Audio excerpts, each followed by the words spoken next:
हे guys, online grocery shop का new tutorial upload कर दिया गया है एडमिन बेस पेज के नाम से। तो इस ट्यूटोरियल में हम बात करेंगे कि आफ्टर लॉगिन हमारा जो एडमिन पेज होगा वो किस पे रीडायरेक्ट करेगा। तो उसका नाम होगा एडमिन बेस पेज। तो आप देख सकते हैं पिछले वीडियो में मैंने बताया था आपको कि एडमिन लॉगिन पेज कैसे बनाना है। तो हर एक चीज़ें मैंने स्टेप बाय स्टेप बताई थी और इसमें हम बताने वाले हैं कि लॉगिन के बाद जो हमारा पेज रिडायरेक्ट होकर एडमिन के पैनल पे जाएगा तो वो कैसा दिखेगा। ठीक है, तो हम स्टार्ट करते हैं।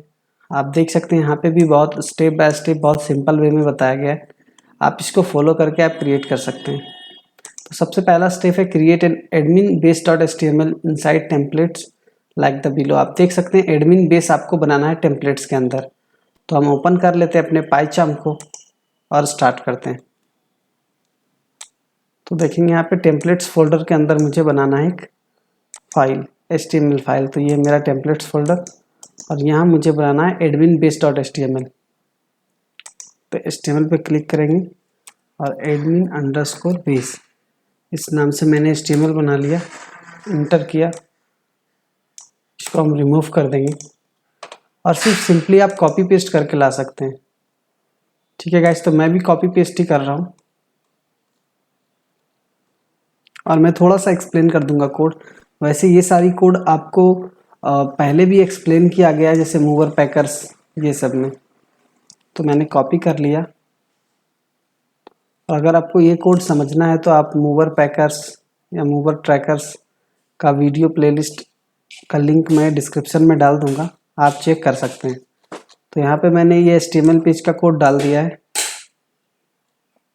तो देखेंगे यहाँ पे मैंने टाइटल लिखा है ऑनलाइन ग्रोसरी शॉप और यहाँ पे मैंने बॉडी के अंदर सबसे पहले ये साइड बार बनाया है, जिसका कि आउटपुट अगर आपको देखना है तो यहाँ सबसे नीचे देख सकते हैं ट्यूटोरियल के सेक्शन में। ये इसकी आउटपुट है, इस तरह का कुछ आउटपुट आएगा। तो ये साइड बार है, तो वो साइड बार एक टॉगल बटन होगा और एक लॉग आउट का बटन होगा। तो मैंने इसे कॉपी कर लिया और एडमिन बेस डॉट HTML मैंने पेस्ट कर लिया। तो ये साइड बार आईडी के थ्रू हम साइड बार को एक्सेस कर रहे हैं और जब टॉगल पे क्लिक करते हैं तो इसे हम ऑन ऑफ करते हैं। और इसमें मैंने बहुत सारे बटन दे के रखे हैं जो कि एडमिन को एक्सेस दिया जाएगा, जो कि मैंने आपको फर्स्ट ट्यूटोरियल में बताया था कि एडमिन पैनल के लिए क्या क्या एक्सेस रहेगा। तो वो सारे बटन दिए गए। तो ये पेज कंटेंट है जहाँ पे कि पहला लॉग आउट बटन आपको दिख रहा है, ये लॉग आउट बटन। इसको मैं जूम करके दिखा दूँ, ये लॉग आउट बटन जो कि हमारे राइट साइड है पेज के। और यहाँ पे मैंने ब्लॉक बॉडी डाल के रखा है कि जिस पेज से कनेक्टेड रहेगा। ये एक बेस पेज है तो हमारे एडमिन पैनल के हर एक पेज से ये कनेक्ट रहेगा। ठीक है, तो जब पेज बन गया तो इस नेक्स्ट प्रोसीजर के लिए आगे चलते हैं। नेक्स्ट प्रोसीजर में है create a side dot CSS। अब मुझे एक CSS फाइल क्रिएट करना होगा जो कि कहाँ पे होगा, स्टैटिक फोल्डर में CSS फोल्डर के नाम से। उसके अंदर मैं बनाऊंगा साइड बार डॉट CSS। तो कैसे क्रिएट करेंगे, हम चलेंगे अपने स्टैटिक फोल्डर में और यहाँ पे CSS का फोल्डर बना हुआ है, इस पर क्लिक करके न्यू और फाइल पे क्लिक करेंगे और लिखेंगे साइड बार डॉट CSS और इंटर। फिर यहाँ पे देखेंगे क्या कोड लाना है। तो यहाँ पे right CSS code in style dot CSS like the below. यहाँ पे मैंने स्टाइलिंग करके रखी है, तो मैंने कॉपी कर लिया और पेस्ट करेंगे। आप देखेंगे यहाँ पे बॉडी की स्टाइलिंग है जो जिसका बैकग्राउंड इमेज डाला हुआ है, कुछ लाइन लीनियर ग्रेडियंट्स जो कि आपको शो कर रहा है ब्लू टाइप का, ब्लू पिंक टाइप का। तो उसके कलर के यहाँ पे कोड डले हुए हैं। मिनिमम हाइट डला हुआ है 100 VH। आप देखेंगे वर्टिकल नेव बार जो नेविगेशन बन रही है वो साइड बार का, उसके बारे में यहाँ कोड लगा हुआ है। यहाँ डॉट्स का मतलब होता है कि ये क्लास के थ्रू हम स्टाइलिंग कर रहे हैं। फिर पेज कंटेंट की स्टाइलिंग कर रहे हैं, उसका विड्थ हम फिक्स कर रहे हैं। जैसे यहाँ पे देखेंगे साइड बार जब एक्टिव होगा तो वो क्या होगा कि वो माइनस हो जाएगा, 17 आ रही है। जब हम टॉगल पे क्लिक करेंगे तो एक बार माइनस होगा, एक बार प्लस होगा। तो जब एक्टिव होगा तो वो माइनस हो जाएगा, और जैसे ही हम दोबारा से क्लिक करेंगे तो वो टॉगल क्लास के थ्रू एक्टिव को रिमूव कर देगा। तो वो वापस से वो जितना विड्थ लेता है वो वापस से उस विड्थ पे आ जाएगा, ये वाली विड्थ ले लेगा। फिर कंटेंट एक्टिव जब होंगे तो कंटेंट एक्टिव होंगे तो विड्थ 100% ले लेगा, और जैसे ही वापस से डीएक्टिवेट होंगे कंटेंट से एक्टिव से रिमूव होगा एक्टिव क्लास, वापस से वो उतना 80% या जो परसेंट हम दे रहे हैं इसकी विड्थ को, ये पूरा विड्थ वो विड्थ ले लेगा। फिर हम यहाँ पे डैशबोर्ड क्लास के थ्रू इसे स्टाइलिंग कर रहे हैं और नेवलिंग के थ्रू। अगर ये कोड और अच्छे से आपको समझना है तो आप हमारे डिस्क्रिप्शन लिंक को फॉलो कर सकते हैं, वहाँ पे मैंने समझाया है प्रीवियस ट्यूटोरियल में। तो साइड बार CSS बनाने के बाद देखेंगे नेक्स्ट स्टेप में क्या है। नेक्स्ट स्टेप है create my JS inside a static folder. अब हम क्या करेंगे, आप जैसा कि आप यहाँ पे पिक्चर में देख सकते हैं कि स्टैटिक फोल्डर के अंदर JS फोल्डर के अंदर हमने myjs.js बनाया। तो हम क्लिक करेंगे और चेक करेंगे कि यहाँ पे JS का फोल्डर है या नहीं। तो स्टैटिक फोल्डर में JS फोल्डर नहीं है, तो सबसे पहले मुझे क्या बनाना पड़ेगा, फोल्डर बनाना पड़ेगा। तो मैं डायरेक्टरी पे क्लिक करूँगा और JS के नाम से मैंने एक डायरेक्टरी क्लिक कर बना लिया। उसके बाद मैं एक न्यू फाइल बनाऊंगा JS का, जिसका नाम है myjs.js, और इंटर किया, ये फाइल बन गई। और कोड वापस से लेते आएंगे। ये कोड है जो टॉगल क्लास है, जो कि हम बटन पे क्लिक करेंगे और मेरा साइड बार ओपन होगा क्लोज होगा, उसके लिए हमने बना के रखा है। तो यहाँ पे देखेंगे ये ID का मैंने यूज़ किया है, साइड बार कोलैप्स, और यहाँ पे भी ID की यूज़ हुई है। तो जब इस पर क्लिक होता है तो एक साथ हम दो ID को एक्टिव करते हैं, और वापस से ये टॉगल क्लास क्या करता है, उसे रिमूव भी कर देता है। तो ये यूज़ है टॉगल क्लास का। और यहाँ पे मैं myjs में मैंने क्या किया, यहाँ पे डिफाइन कर दिया।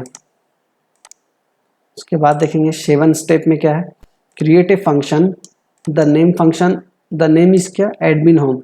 हम जो फंक्शन बनाएंगे उसका नेम होगा एडमिन होम, और उसको हम views.py में बनाएंगे, और एडमिन बेस.html को रेंडर करने के लिए, ताकि मुझे आउटपुट दिख सके।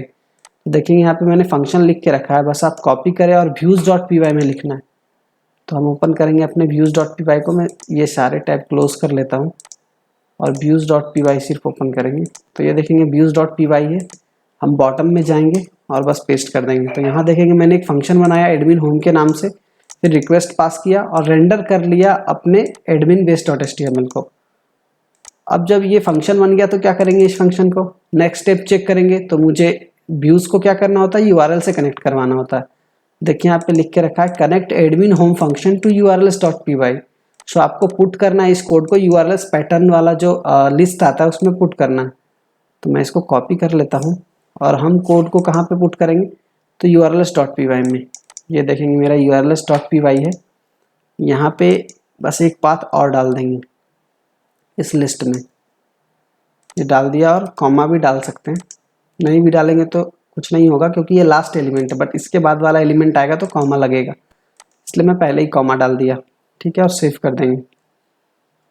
तो अभी एरर नहीं आ रहा, ठीक है। नेक्स्ट स्टेप चेक करेंगे, for showing output for browser run command like below. तो मुझे रन करना होगा ये कमांड python-.py रन सर्वर। तो हम अपने टर्मिनल को ओपन करेंगे और यहाँ पे मैं रन करूँगा python manage.py रन सर्वर और हिंट एंटर। देखेंगे यहाँ पे एक लिंक दे रहा है, हम क्लिक करेंगे इस पर, और ये मेरा प्रीवियस होम पेज है। तो आप देखेंगे मैंने इस पर ये सब बना के रखा था, carousel, about us, contact us, ये सब बटन्स हैं। अबाउट अस मैंने बनाया था, बस कॉन्टैक्ट अस की बटन है, सिर्फ गैलरी भी बटन है, और एडमिन लॉगिन का पेज बनाया था। तो इस तरह से आ रहा है। तो एडमिन लॉगिन होने के बाद जो मुझे दिखेगा वो पेज अभी मैंने बनाया एडमिन बेस के नाम से। तो मेरा जो एडमिन का लॉगिन पासवर्ड है वो हम डालेंगे और लॉगिन करेंगे।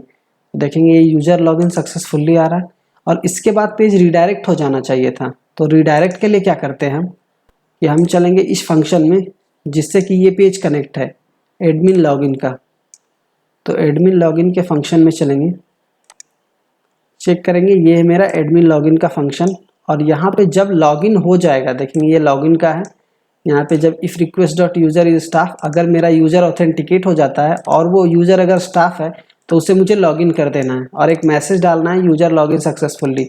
और इसके जस्ट बाद मुझे क्या करवाना है, रिटर्न रीडायरेक्ट करवा देना है, जहाँ पे मुझे जो मैंने अभी पेज बनाया है एडमिन बेस के नाम से, वहाँ पे मैंने लिख दिया यहाँ पे। और हम उसका यूआरएल का नाम लिख लेंगे। तो यूआरएल का नाम क्या है, ये नेम एडमिन होम। तो कॉपी कर लेंगे यहाँ पे और यहाँ पे रीडायरेक्ट में मैं पेस्ट कर लूँगा। आप देखेंगे यहाँ पे रेड शो हो रहा है, तो आप क्लिक करके शो कॉन्टेक्स्ट एक्शन कर सकते हैं। Import redirect from Django shortcuts, इससे हम इंपोर्ट करते हैं उसको। हमने क्लिक कर दिया, आप देखेंगे ऊपर ये इंपोर्ट हो चुका है जेंगो डॉट शॉर्टकट में रीडायरेक्ट। तो इस तरह से यहाँ से रेड मार्का भी हट गया। अब चेक करते हैं कि ये रीडायरेक्ट होता है या नहीं। वापस से मुझे लॉगिन करना होगा, तो मैं फिर से लॉगिन कर लेता हूँ, एडमिन, और पासवर्ड भी है एडमिन। मैंने लॉगिन किया और आप देखेंगे यहाँ पे मुझे डैशबोर्ड शो हो रहा है। तो यहाँ पे मैंने इमेज डाल के रखा है, ये इमेज को मैं शो करवा देता हूँ पहले। देखेंगे यहाँ पे अभी शो नहीं हो रहा है ये इमेज, पहले से लोडेड था जिसकी वजह से ये शो हो रहा था। जैसा कि आप देख सकते हैं यहाँ पे ये इमेज लाना है। तो क्या करेंगे, वो इमेज को कहाँ रखेंगे, वो इमेज को हम स्टैटिक में रखेंगे। हम चेक करेंगे कि वो इमेज कहाँ है। तो स्टैटिक में मुझे इमेजेस के अंदर रखना है। पहले मैं चेक करूँगा HTML पेज में कि ये इमेज कहाँ पे है। तो टेम्पलेट्स फोल्डर को ओपन करना है एडमिन बेस में और चेक करेंगे वो इमेज कहाँ पे है। तो कैसे चेक करेंगे इमेज कहाँ पे है, तो ये एडमिन के नाम से इसके पास में लिखा हुआ, तो एडमिन कॉपी कर लेंगे और चेक करेंगे हम अपने बेस वाले पेज में। मैं इसको थोड़ा शो करवा लेता हूँ और कंट्रोल F करके चेक करेंगे एडमिन कहाँ लिखा हुआ। तो आप देखेंगे ये एडमिन लिखा हुआ और इसके जस्ट ऊपर यहाँ पे इमेज लिखा हुआ है। क्या लिखा हुआ है, स्टैटिक फोल्डर में, उसके बाद इमेजेस में एडमिन लोगो डॉट png के नाम से। तो इमेजेस में मैं चेक करूँगा एडमिन लोगो है या नहीं है। तो मेरा यहाँ पे यूजर अवतार के नाम से है, तो मैं ये भी डाल सकता हूँ, मैं यही डाल लेता हूँ। आपको जो डालना होगा आप इमेज डाउनलोड करके डाल सकते हैं वहाँ पे। मैं लिख लेता हूँ यूजर अवतार डॉट png, इस तरह से, ठीक है। और सेव कर लेंगे और वापस से यहाँ पे रिफ्रेश करेंगे तो देखेंगे यहाँ पे मेरा ये यूजर का इमेज शो हो गया। आपको भी इसी तरह से कहाँ पे इमेज डालना है, स्टैटिक फोल्डर के अंदर इमेजेस में, और उसका पाथ यहाँ पे डाल देना है इस तरह से, करली ब्रेसेस परसेंटेज स्टैटिक, और सिंगल कोट में डालना है इमेजेस स्लैश यूजर अवतार डॉट png, ठीक है। और आपका ये इमेज का नाम हो जाएगा जो आपका इमेज होगा। और आप विड्थ हाइट भी फिक्स कर सकते हैं। तो मैंने विड्थ हाइट फिक्स कर दिया है और इस तरह से मुझे आउटपुट देखने को मिला। फिर आप क्या देखेंगे, यहाँ पे मैंने बहुत सारे बटन्स बना के रखे हैं डैशबोर्ड नाम से, और ये ग्रोसरी कैटेगरी कि हम क्या क्या बटन्स क्या क्या एक्सेस देने वाले हैं। Manage product, add product, view product. Manage user में हम यूजर को व्यू कर पाएंगे। मैनेज ऑर्डर में हम ऑर्डर को मैनेज कर पाएंगे। मैनेज फीडबैक में हमें जो यूजर फीडबैक देगा उसको मैनेज कर पाएंगे। पासवर्ड चेंज कर पाएंगे और लॉग आउट का यहाँ पे बटन दिया हुआ। तो ये सब हम आगे देखेंगे गाइस। तो आज के लिए बस इतना ही, मिलते हैं नेक्स्ट वीडियो में। Till then, keep learning and keep exploring. Thanks for watching.